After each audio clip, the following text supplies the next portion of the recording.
Esa. Segala puji dan syukur kita layak panjatkan ke hadapan hadirat Tuhan oleh karena kebaikannya yang Tuhan nyatakan di dalam kehidupan kita sampai hari ini. Saya bersyukur kepada Tuhan hari ini boleh diberikan kesempatan untuk menyampaikan firman Tuhan kepada kita semua. Dan firman Tuhan yang akan saya sampaikan hari ini terambil dari dua bagian firman Tuhan. Yang pertama dalam kitab Mika pasal yang ke-7 ayat yang ke-18, dan yang kedua dalam 1 Yohanes pasal yang ke-4 ayat yang ke-9. Pembacaan firman Tuhan yang pertama dalam Mika pasal yang ke-7 ayat yang ke-18, firman Tuhan berbunyi demikian. Siapakah Allah seperti Engkau yang mengampuni dosa dan yang memaafkan pelanggaran dari sisa-sisa miliknya sendiri, yang tidak bertahan dalam murkanya untuk seterusnya, melainkan berkenan kepada kasih setia. Pembacaan firman Tuhan yang kedua dalam 1 Yohanes pasal yang ke-4 ayat yang ke-9, firman Tuhan. Dalam hal inilah kasih Allah dinyatakan di tengah-tengah kita, yaitu bahwa Allah telah mengutus anaknya yang tunggal ke dalam dunia supaya kita hidup olehnya. Persekutuan kaum wanita yang terkasih di dalam Tuhan, dari dua ayat pembacaan firman Tuhan hari ini yang telah saya bacakan kepada kita semua, saya akan memberikan satu tema, yaitu kasih Allah. Kasih Allah. Allah adalah kasih. Allah bukan sekedar berkata bahwa Ia mengasihi atau dalam waktu tertentu mengasihi, sementara di lain waktu mungkin tidak akan mengasihi kita lagi.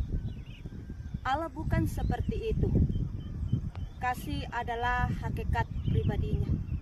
Jadi dalam situasi, dalam kondisi apapun, Ia tetap mengasihi kita. Baik kita dalam keadaan terpuruk, baik kita dalam keadaan senang, Dia tetap mengasihi kita. Ketika kita mengecewakan Dia, ketika kita menyakiti Dia, ketika kita tidak taat kepada Dia, Ia tetap mengasihi kita, karena pada hakikatnya atau hakikat pribadinya adalah kasih. Kitab Mika ini ditulis sekitar abad yang ke-8 sebelum Masehi, di mana saat itu kondisi orang Israel sudah diambang kehancuran. Mereka melakukan hal-hal yang jahat di mata Tuhan, baik itu secara rohani, baik itu secara politik, baik itu secara sosial maupun secara moral. Mereka tidak lagi memiliki kasih terhadap sesama mereka. Yang mereka pikirkan saat itu adalah harta dan kekuasaan, dan mereka melakukan apapun untuk memperoleh hal itu. Mereka tidak peduli lagi akan keadilan. Mereka merebut tanah orang miskin. Mereka menyuap hakim-hakim sehingga keadilan tidak lagi berlaku bagi orang miskin. Tentunya dalam hal ini persekutuan kaum wanita yang terkasih di dalam Tuhan, mereka melakukan hal-hal yang jahat di mata Tuhan, berarti mereka melakukan dosa. Dan Allah itu sangat membenci dosa. Dan ketika pada saat itu bangsa Israel melakukan dosa, mereka akan menerima hukuman, mereka akan menerima ganjaran dari Allah. Persekutuan kaum wanita yang terkasih di dalam Tuhan, ketika Allah ingin menghukum bangsa Israel, itu tidak berarti bahwa Allah membenci mereka. Itu bukan berarti Allah tidak mengasihi lagi mereka, tetapi melalui hukuman itu Allah ingin mereka sadar, Allah ingin mereka bertobat. Persekutuan kaum wanita yang terkasih di dalam Tuhan, melalui pembacaan kita hari ini, kita akan belajar tentang bukti kasih Allah. Bukti kasih Allah. Bukti kasih Allah yang pertama yaitu Ia mengampuni. Ia mengampuni. Allah itu tidak hanya menghukum, tetapi juga Ia mengampuni orang yang mau berbalik kepadanya. Dalam ayat yang ke-18, di mana Nabi Mika menyampaikan kekagumannya kepada Allah, sekaligus menyatakan bahwa tidak ada Allah lain yang seperti Dia yang penuh kasih.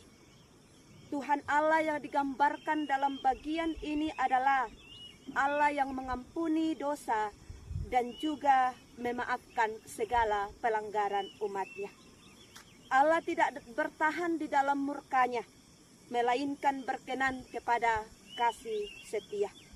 Tuhan mau mengampuni orang yang mau berbalik kepadanya. Itulah karakter yang dimiliki oleh Allah yang membuktikan bahwa Dia sangat mengasihi umatnya. Terkadang di dalam kehidupan kita melakukan kesalahan dan mungkin kita berkata bahwa apakah Allah akan memaafkan saya? Apakah Allah akan mengampuni saya?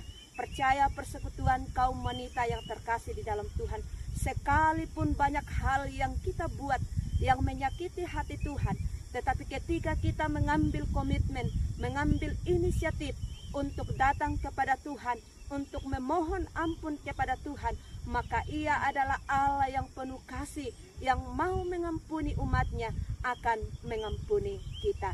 Jadi persekutuan kaum wanita yang terkasih di dalam Tuhan, marilah kita datang kepada Allah, karena Ia adalah Allah yang mau mengampuni. Bukti kasih Allah yang kedua yaitu Ia menyayangi umatnya. Ia menyayangi umatnya. Dalam 1 Yohanes pasal yang keempat ayat yang ke-9. Persekutuan kaum wanita yang terkasih di dalam Tuhan. Sesungguhnya manusia telah mengalami kerusakan kasih sejak manusia jatuh ke dalam dosa. Dosalah yang merupakan sebuah pilihan hidup untuk menentang kedaulatan Allah, sehingga orang yang berdosa mengalami kesulitan untuk sungguh-sungguh mengenal Allah. Ada jarak yang memisahkan manusia berdosa dengan Allah.